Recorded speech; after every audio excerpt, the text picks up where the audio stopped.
east coast of Africa.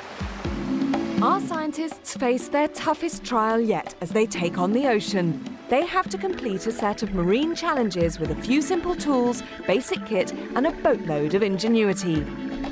Our base on the Indian Ocean is a traditional fishing dhow, and our site on land is an isolated beachside workshop. It's destination paradise for rough science. Our 4 scientists are Kathy Sykes, a resourceful physicist with boundless energy. Mike Bullivant, an imaginative chemist who embraces the near impossible. Ellen Macaulay, a fearless have-a-go botanist from Missouri. Jonathan Hare, physicist, inspired inventor and artistic engineer. And me, Kate Humble, an experienced diver. I'm going underwater to put their inventions to the ultimate test. Together we are Rough Science. This week, our scientists will be set their most ambitious challenge so far, to protect a coral reef. We're snorkeling above the reef around Chumbe, a tiny island off Zanzibar. 400 species of tropical fish and 200 kinds of coral thrive here. But the survival of this unique reef is threatened by fishing boats and passing ships. And that's why we're here. Well, what did you think of that? Isn't it absolutely stunning? Beautiful. Beautiful, beautiful coral, isn't it? This is a marine reserve. But at the moment, it's unprotected. There's no sign where the coral begins. So, that's where you lot come in. Mike and Jonathan, can you come up with some sort of device, some sort of warning system, if you like, for boats so that they know that they're coming close to the reef, but it keeps them far enough away that stray anchors or anything can't touch the coral? And Kathy and Ellen, there's a 300-metre exclusion zone here. So what you need to do is find a point roughly 300 metres from shore and then devise some sort of means of keeping Jonathan and Mike's device in that spot. You've got 3 days. Obviously everything at the workshop that you need, anything that you can find on the island, and of course, the magic trick.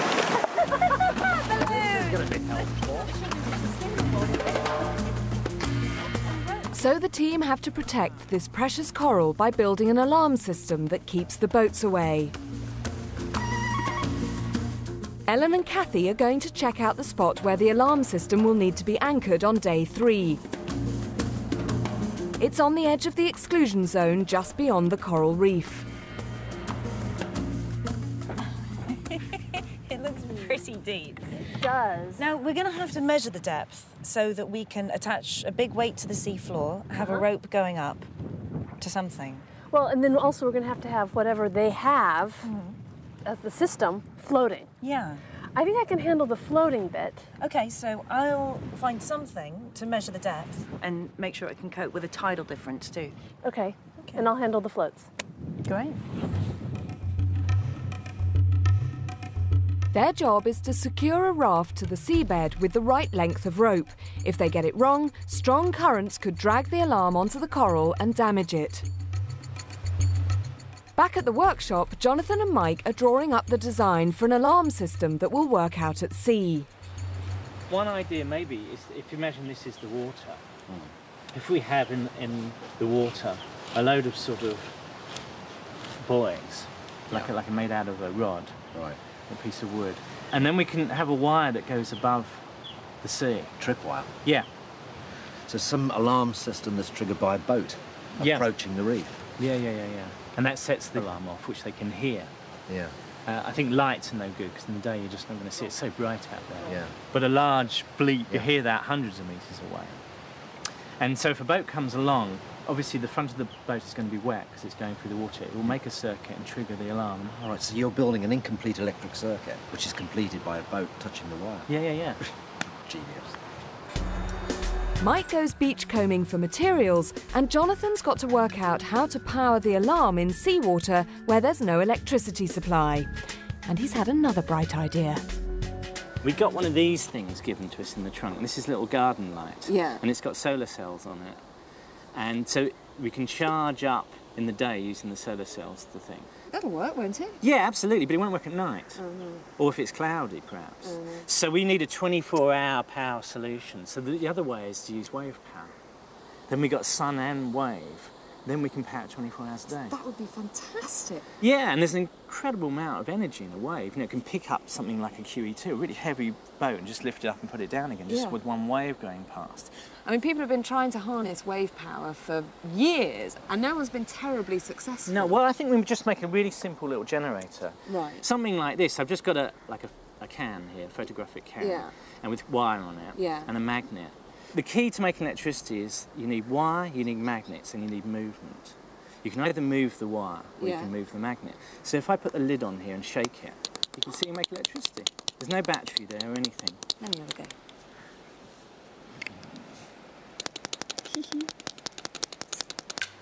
So clever. But Mike's fence posts are a bit more rough and ready. Well, this is the prototype of one of the support posts. I've got to make sure that it floats more or less upright in the water. It will bob about like that, and it's weighted with a piece of old rock. And I just have to make sure that this one works and does its business.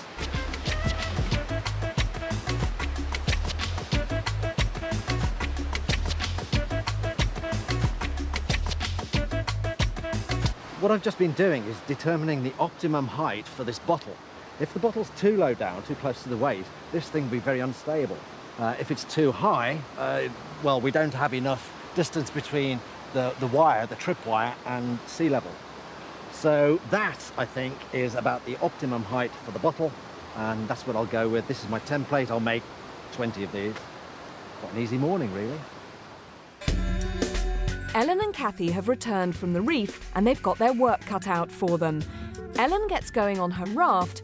Kathy will have to measure the anchor rope for it. But getting the rope the right length doesn't seem to be straightforward.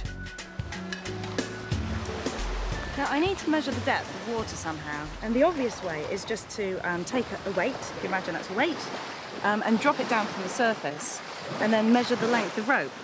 And I might well do that anyway. But my worry is that the currents were really strong when we were snorkeling out there, and so I think that as this weight is being dropped down a distance that I think is quite big, it might get swept by the current a bit, so I end up, instead of having a nice kind of vertical rope measuring the depth, I might have the rope at a diagonal measuring something quite a bit bigger than the depth. So I'm thinking about trying to build something that might do a better job than that, and then this is it. So Kathy thinks she can measure depth in strong ocean currents with a drain pipe and empty water bottles. Meanwhile, Jonathan's managed to scale up his generator for the alarm. So is this the wave power machine? Yeah, this is going to be on Ellen's platform that's moving about in the sea. And we've got some magnets on the end of this ruler. So as it moves, the magnets wobble about, and you can see it's generating electricity. Oh, yeah. So if you wobble this, that will generate electricity. And I can connect this up and you'll hear it works. No batteries or anything. He's adapted a smoke detector to sound the alarm. If there's any waves at all, it works. The generator looks promising on the workbench, but will Ellen's raft be strong enough to carry it out at sea? It looks like it supports its own weight. Now the question is, will it support the weight of anything else?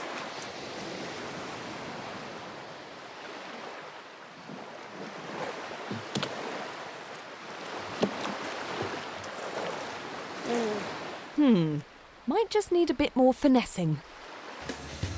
Kathy's been tinkering with her drain pipe so she can work out exactly the right length of rope to anchor the raft. She thinks she's found a way to measure that depth in powerful currents. Kathy, what on earth is this? It looks like you've been building a missile. It is meant to be a depth gauge, Kate. Right. You see, this will fall to the seabed. Yeah. And when it does so, it will make a noise because there's a big heavy weight at the end on a big pole that goes up through here. Bang on the seabed. This is actually going to hit into that pole. Oh, yeah. So the thing crashes. Yeah. So I'm going to sit at the surface, drop it in. Yeah. And then measure the time it takes from it going in to hitting the seabed. Right.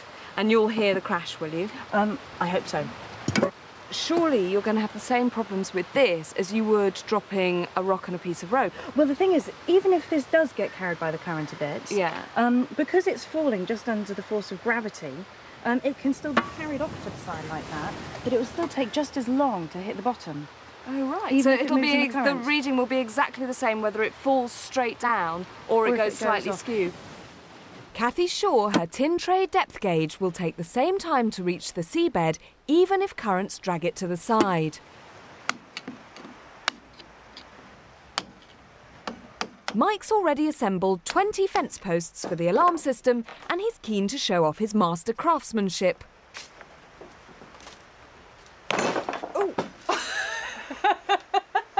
What are you doing? Back to the drawing board. This is the support system for the tripwire. Oh, wow. And the tripwire will just pass through. So these are Brilliant. just So supports. these will stand vertically in the water. More or less. They'll bob about. Yeah. But they'll hold the tripwire above the water. Brilliant. Because we're running it over 20 metres, you see, and it would just sag if we didn't have these 1.5 metres apart.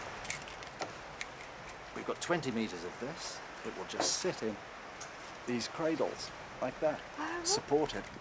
But I'll have to insulate it, otherwise we'd have an electric circuit, which we don't want. There's one slight concern I've got, and that is that in this environment with lots of seawater in the air, this will corrode. So I've got to think up some way of protecting it. There might be ways and means, but it does worry me. It's the end of day one, and our scientists are all trying to make their own parts of the boat warning system work. Mike's so bothered about his tripwire rusting away, he does some overnight tests.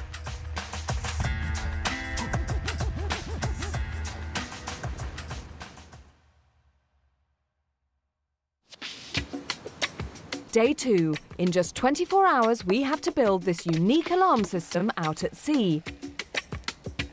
My first treat of the morning, Mike's got some rusty nails to show me. I did a little experiment last night. I took a nail like that, and I just left it bobbing up and down in seawater, like our tripwire will be. Yeah. And look how it's rusted, just overnight. That's amazing. There's one way you can get over that, and that is to coat your metal with zinc. And that is a galvanised screw, and left for the same amount of time in seawater. There's nothing on it at all. No. So are you proposing that you cover the entire length of the tripwire with zinc? No, we don't have the resources to do that. There's a much simpler way of doing it. And in this third jar, what I've done with the nail this time is attach a strip of magnesium to either end. This nail hasn't corroded. It's been in the salt water for the same time, but you see, nothing's happened to it. No. What's happened is that the magnesium has corroded instead. It's sacrificed itself for the sake of the iron. Are you saying now that you've got to find enough magnesium to run the whole length of that tripwire? No, we don't need that much. All we need is about that much. Not many people know this, but a lot of pencil sharpeners are made of magnesium, so we just put that in, the appropriate point in Jonathan's Well, you just hang a pencil sharpener within the system, and that will do it? It'll stop our tripwire corroding. It's strange but true. It's electrochemistry. Saved by a pencil sharpener. But now it's Kathy's depth gauge that needs rescuing. She won't be able to cut the anchor rope to length unless she can hear the gauge hit the seabed. What does work reasonably well, because I've been playing around with this in the sea, if you just have a big tube and you listen.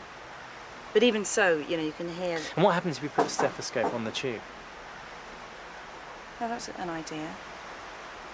The thing is, I think, because with stethoscopes, you're supposed to have them kind of pressed closely to something. Yeah.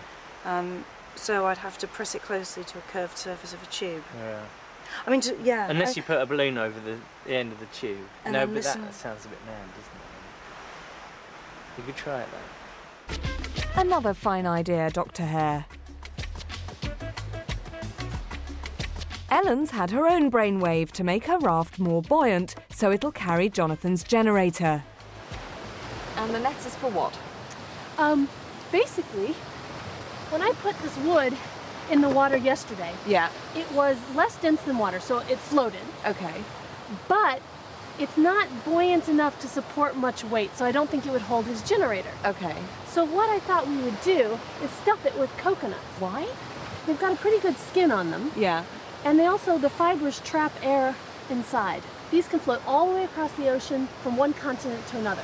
So what I'm thinking is they can provide enough buoyancy Right. to support whatever Jonathan So makes. these are going to effectively work like floats. Yeah. Hopefully, there's enough air trapped in the outer layers of the coconuts to support my weight.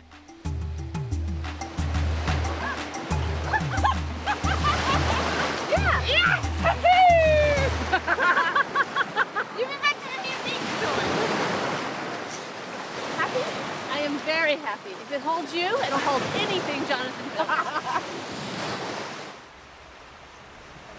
Meanwhile, Mike's making some eye-catching additions to the fence.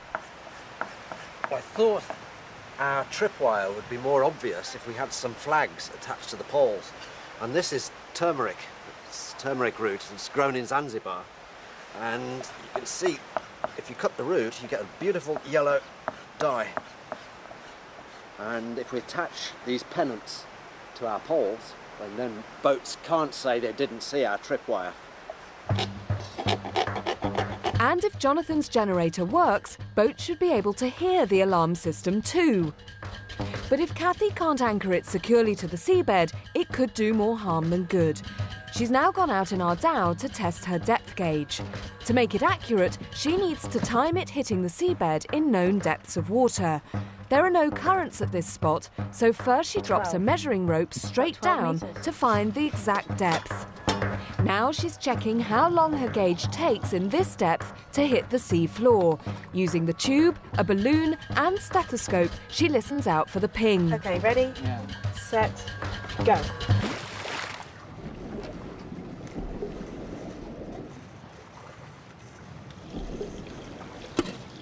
That's great, thank you.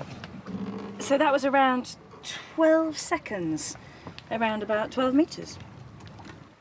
To complete the test, she has to time it drop in 6 more places. She heads into deeper water.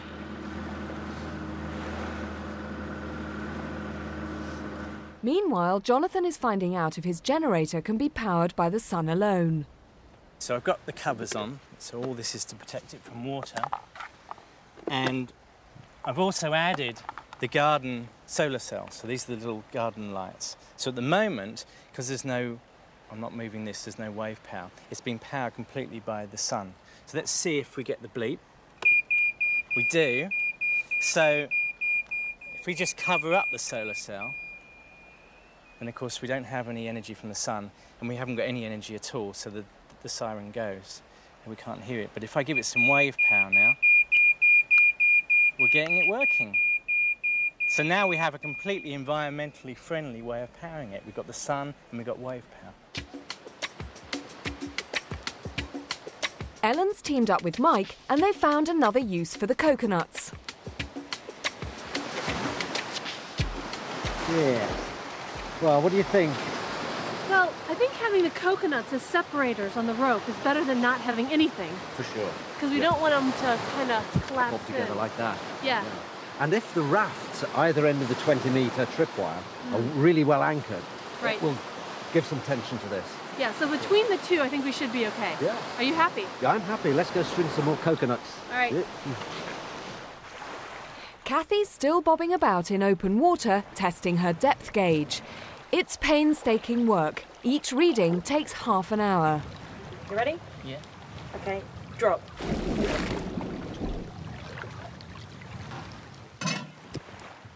Great, thank you. That was 15 seconds. 15 seconds at 15 metres. Kathy needs 3 more readings to be certain of measuring the depth accurately tomorrow.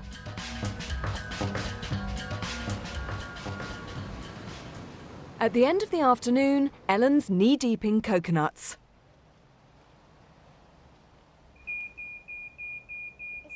And Jonathan and Mike have set up a dry run of the alarm. The circuit's wired up. Yeah. It's being powered by the sun at the moment. Yeah, And there's 2 wires that come out of it. yeah, And the bleeper will only bleep if those 2 wires make a contact. right. One of them goes into the sea. Yeah. So wherever you go on the ocean, you'll get a conduction from that. The other wire goes up to our little tripwire, Yeah, which is held by insulators on the posts. right. So at the moment, there's no connection between the 2 wires. But if our boat comes along now, Yeah, imagine this is the hull of the boat, so it's Yeah. really wet because it's been going through the sea. yeah. and we make a connection between that wire and the sea. Wow! So basically the hull of the boat fills the gap in the connection. Like flicking a switch. Sounds simple enough, but will a boat running into a 20-metre floating fence really make this alarm ring? Not long till we find out.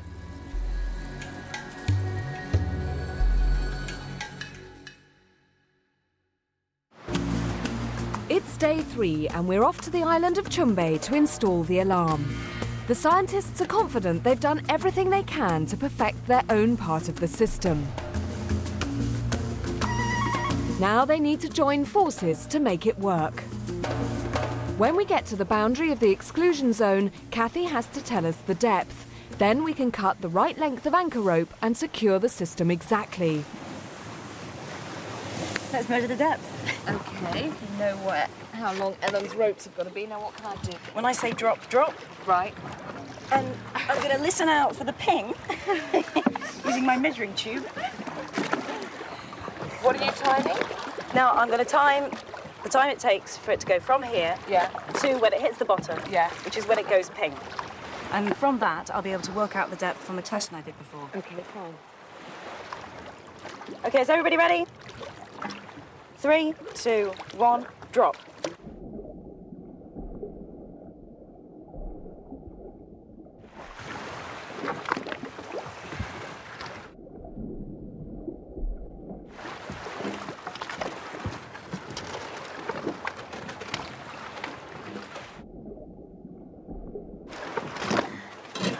Okay, that's it.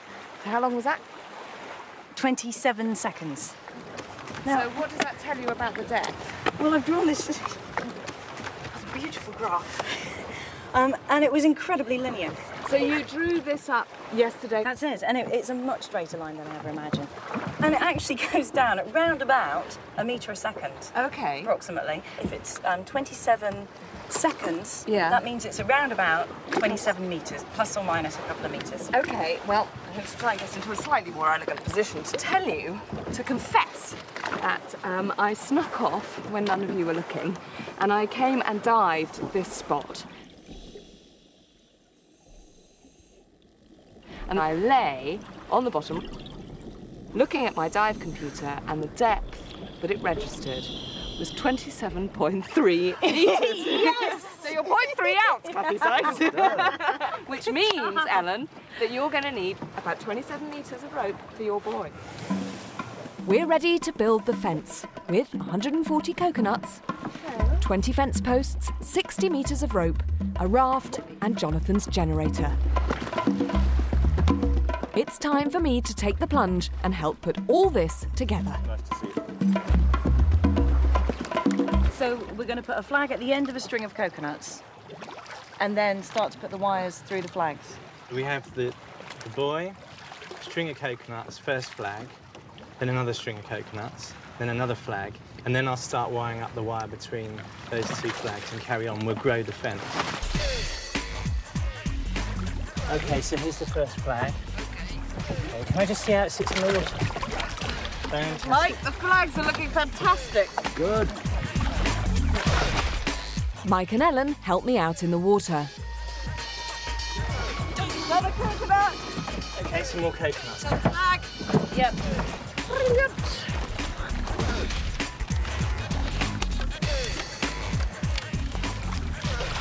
It's looking beautiful. Okay, the last one. It's taken 2 hours to get this far, and we still have to thread the tripwire through the fence. Pull, pull, pull, Okay, pull. pull. Just let Mike drift off. Okay, next one. A little bit more. More, please. Hold on, stop a minute. But the wire's slipping off the fence posts. That's come off the thing, that one. Can you wrap it round really tight? You need to do it with 2 hands. A couple of turns. Stop. Grab the coconuts quick. Oh, God. Okay, we've had a coconut breakage. Let's wait. Can somebody pass me some rope, please? As the fence grows, it's taking on a life of its own. Stop pulling a minute. It's the stone on the rope. Yeah. I don't want it to break. Yeah, that's 3. Well done. Okay, the last one. After 3 hours, we think it's sorted, but the sea is working against us. The wire is really being pulled here. I know. With no anchor in place, the currents drag the fence out to sea. Do you think you can swim round with that? OK, so we're crossing where Mike was. OK, go for it. We've got this far, but now Jonathan's worried the tripwire isn't properly lined up. What I wanted was all the little things, insulators that hold the wire, to be on one side. But I think they're zigzagging across. If that wire touches the wooden poles, it's going to set off the thing because they're wet. So I'm a little bit worried about that, but let's go for it anyway. Finally, after 4 hours in the water, we've brought the fence up to the reef. The rafts are in the right spot. Time to throw down the anchors. My job's done. Ellen and I head back to the boat.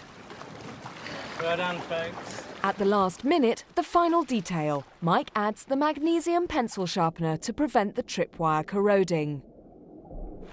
Ready for a test then, Jonathan? Well, yeah, we've got to stick this on Ellen's brilliant platform. This is the earthing, well, the sea contact. Yeah. And I've got a clamp here. And now I just want to put it in here and make sure that it's secure. No, that's moving around lovely. OK, I'll turn it on. It should bleep just initially. OK, that's good. Now, if I make a contact, it should bleep. So if I put my hand in... You're not going to electrocute yourself, are you? My body's slightly conducting. And this is a very small signal. If I put my hand on there, it should go. Eventually. Oh, yay! Fantastic. Okay, so that works. So what we need to do now, Mike, put the crop clip onto the wire. Yeah, right on the wire there. Yeah, that's right. So that's not bleeping now, which means everything's working fine. Yeah. And if you like, the trip wire is sort of active now. It's been a labour of love. After all this effort, it had better work. OK, we're ready for the test for the boat. Are you ready? Ready for the boat? I'll whistle. OK! The Marine Park Rangers are standing by to run their boat into the fence. Anyone have any idea? Do you think it's going to work? Of course it's going to work. Go off and never stop. I think this is one of the most nervous moments I can remember. And he's going so slowly. It's coming closer. We'll save the fish. Oh. Not quite on the it. front of the boat They need to isn't get very closer. wet, though, is They're it? not, no, they're not close enough. They haven't gone over it yet. They need to go over it. They're not quite on it.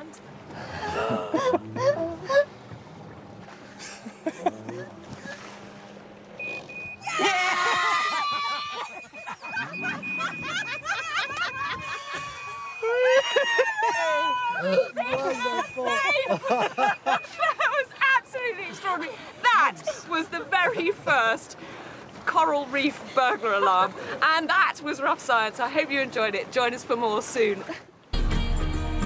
Next week, the team try and make me an underwater breathing apparatus so I can go swimming with the fishes. For a free magazine about all Open University programmes, call 0870 900 9581 or go to open2.net, where you'll also find more about this week's challenges.